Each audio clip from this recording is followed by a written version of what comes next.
Et puis on en parle beaucoup mais évolution bi mooy ces avocats à travers une sortie de presse validé nañu ñoom cette éligibilité là en 2029 alors quelle analyse.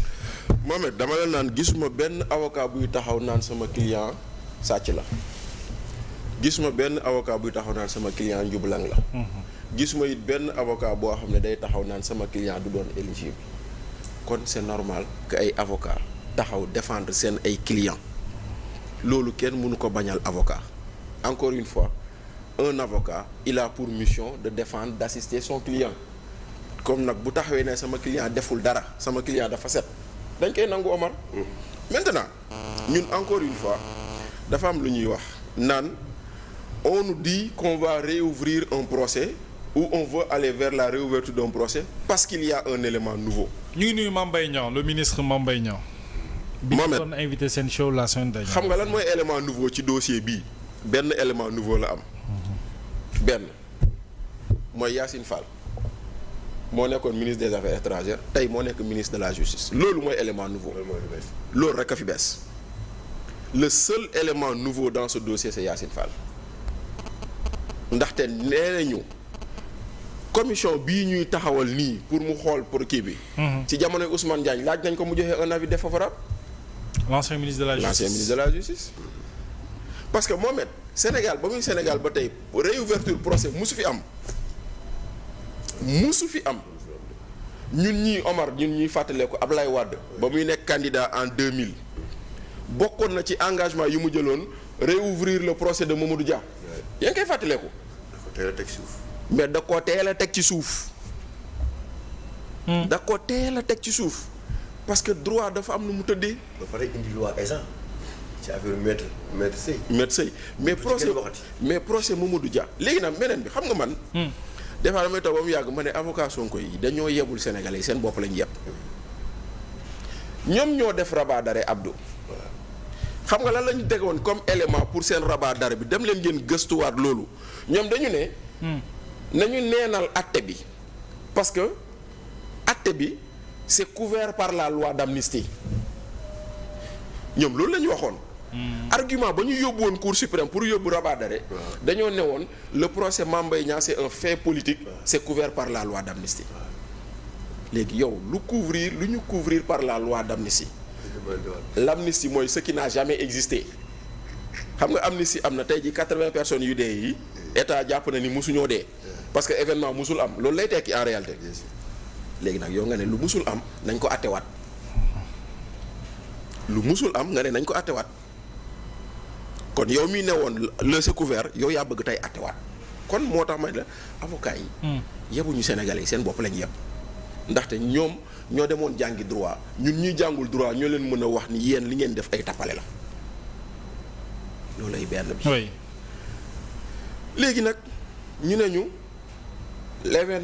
élément nouveau. mais bu leen fàtte fii nous sommes dans un procès en diffamation xam nga diffamation mooy benn sew-sew boo xam ne ci droit procédure spéciale moo ko àtte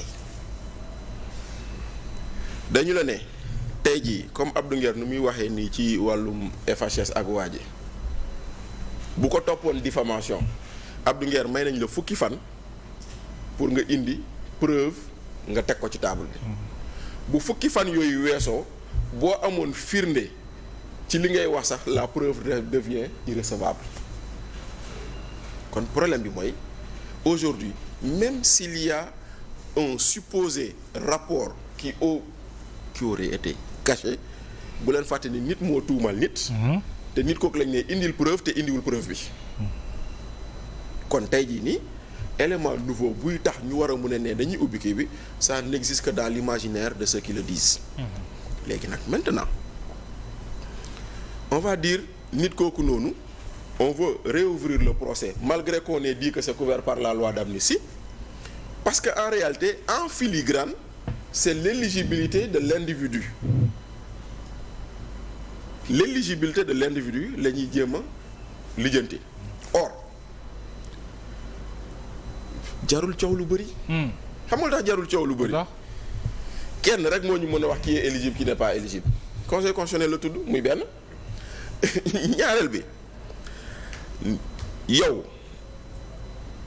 dañ la naan nit ki voté woon na nit ki jiite na liste pourquoi mais c'est normal parce que kaka war a def recours bu deful recours bi mais le recours ne peut être accepté mais loolu moo ñu dal élection législative kii ne woon dama porter plainte Barthélémy Dias parce que jàpp naa ni warul nekk candidat ak kii ne woon dama porter plainte Ousmane Sonko parce que jàpp naa ni warul nekk candidat ñoom ñëpp amuñu woon sañ-sañ pour def ko et comme on dit en droit quand la forme n'y est pas on ne regarde pas le fond maanaam ba ñu demee conseil constitutionnel da leen ne hey yéen ñi ñëw clamé amoo leen sañ-sañ pour def ko kenn na ko waroon def te defu ko.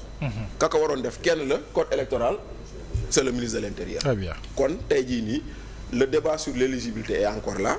mais avocats yi dañuy caaxaan bëgguñoo dugal ci ay caaxaan te caaxaan yi jaru ko. ndaxte tey jii nii. aucun élément nouveau lenn nag la ñu bëgg nag. mooy. ndaxte nee naa leen. yóbbu nañ lii jamonoy Ousmane Diagne ñu dàqal ñu rejeté ko ñu indi ko yóbbu ko jox ko te leneen nag day mel ni quelque part on veut culpabiliser la Cour suprême balaa muy egsi parce que bàyyi leen xel lenn ñett sorties yu ma di ci Ousmane Sonko yëpp dafa attaqué Cour suprême Grand Théâtre nee na des magistrats corrompus n'est-ce pas le jour bu rabat d'arrêt génn lan la wax dañ leen di ger di leen jox ay suuf ci terrain meeting bi mu waxaat ko teg ci ni def naa li ma war a def ñi nekk ci conseil supérieur de la magistrature ñoo war a def lu ñoo def maanaam on veut culpabiliser les magistrats de la Cour suprême ba ëllëg bu ñu jëlee décision boo xam ne c'est conforme ak lu fi nekkoon ñu ne waxoon nañ leen ko gis nga c'est des gens corrompus moo tax lii ak lii kon nag le magistrat yi xam ni ñoom ñoo mën a sauver république ñoom ñoo mën a sauver démocratie te ñoom ñoo war a xool lu ñuy def. Très bien. Maintenant ci kaw loolu moo tax ma naan la c'est comme si on est en train de préparer un complot contre la justice tànn ay magistrats yu koy valider te loolu musul am te mënul am.